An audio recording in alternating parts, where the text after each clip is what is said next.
From simple lines on a television screen to almost lifelike characters, the world of computer animation has come a long way. Today, computer graphics is a multi-billion-dollar industry. From high-tech games and design to unbelievable special effects and animated feature films, the power of computer-generated images is everywhere. 60 years ago, Walt Disney required 1,500 artists to draw the images for his groundbreaking film Bambi. But in the near future, it will be possible for a film like Shrek to be created by one single animator. We will go on a journey that began with men in white coats in science laboratories and went all the way to the glitz and glamour of Hollywood. Thank you very much. I'm here till Thursday. Resulting in the most stunning images the world has ever seen. The origins of computer graphics began in the 1950s, at the height of the Cold War. The boffins at the Massachusetts Institute of Technology, or MIT, had developed a computer which they lovingly nicknamed Whirlwind. Not exactly a laptop, this number-crunching monster was created to help the US Navy to calculate the trajectory of its rockets. In 1952, this was a massive breakthrough and catapulted the computer into our world. Today, we almost take the power of computers for granted. But without them, we would not have the amazing images we see every day on our televisions, games consoles, or cinema screens. In 1963, when the mathematicians at MIT came up with a radical new concept that later would become known as interactivity. John, we're going to show you a man actually talking to a computer in a way far different than it's ever been possible to do before. The groundbreaking program was called Sketchpad and was developed as a design tool. If the designer needs a bracket, he makes a rough drawing and then instructs the computer which of the lines should be horizontal and which vertical. The computer obeys the instructions and makes a neat-looking bracket.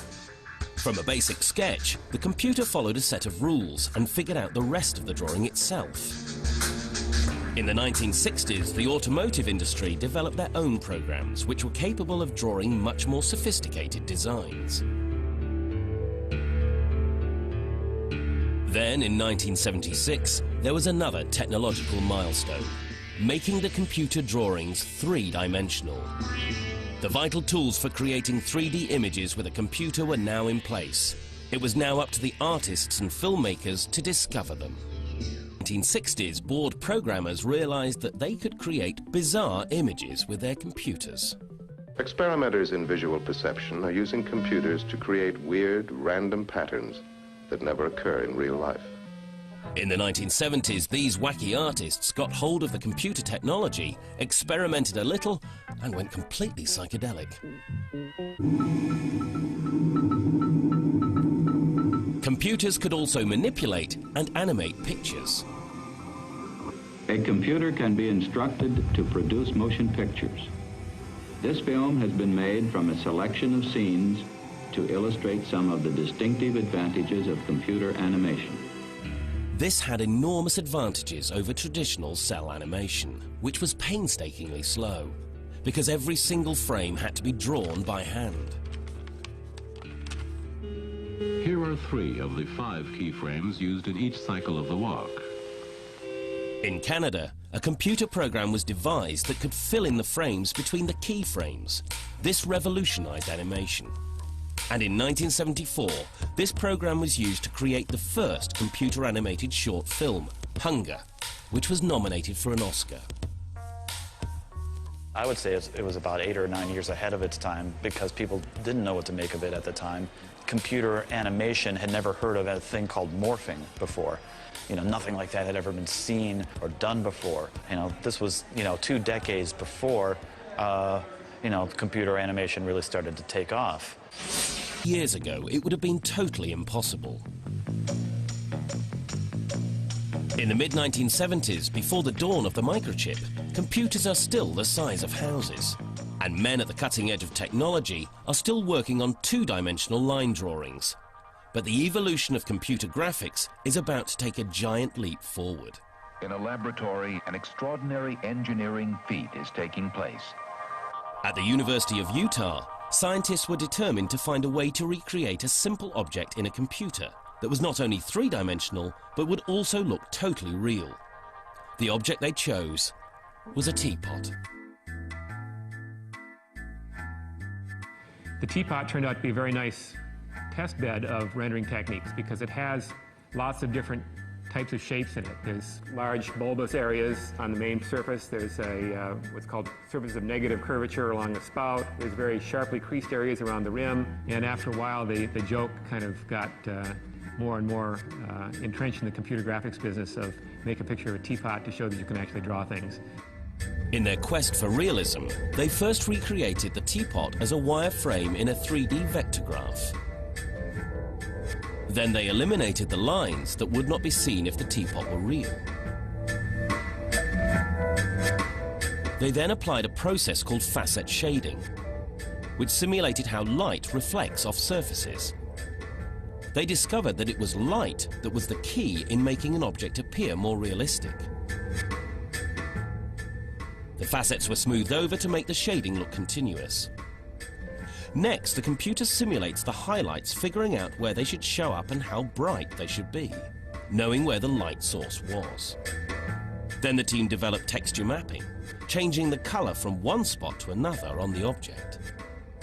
They realized that once you can change the color, you can also change the texture by using light.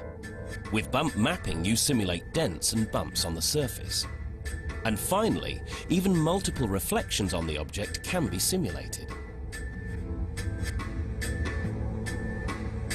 You have to remember that there is nothing about these stunning images that is real. They only exist in the computer as a sophisticated mathematical algorithm to create an image which is almost indistinguishable from the real thing.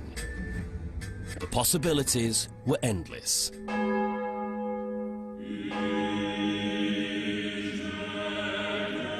Fiat Lux was an experimental film by computer scientist Paul Debevec, which demonstrates his technique of simulating real light. Fiat Lux, I think, impressed a lot of people because it was so hard to tell, what was real and what was sort of scientific experimentation, and yet it all hung together beautifully as a short project. It's just the most beautiful piece of filmmaking. It's just a very, very satisfying work of art.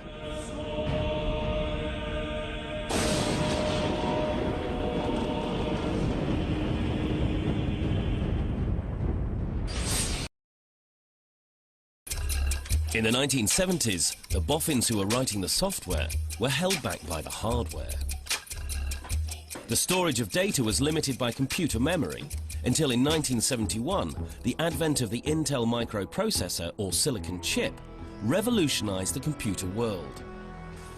This meant that computer-generated images, or CGI, made a quantum leap. Now, images generated on a computer could be output onto video.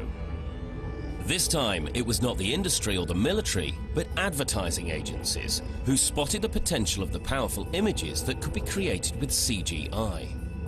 The first computer-generated ad was for Brillo.